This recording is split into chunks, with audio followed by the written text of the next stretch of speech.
Hi, how's it going? So I'm demonstrating here how to use the online databases for Stockton. They're very useful if you're a history student or just a student trying to get any kind of research done, basically.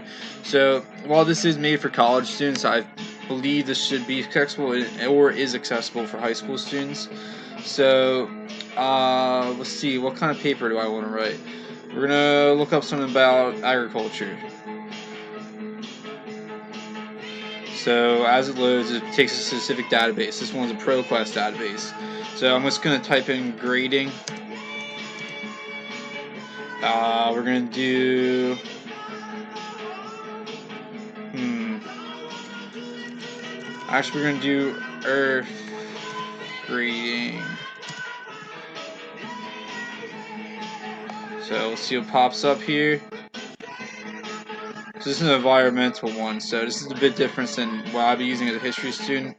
So it gives you a large amount of things about grading. So grading is obviously you're laying down soil, and it could go, as it says here, it goes with this is actually with pork and meat.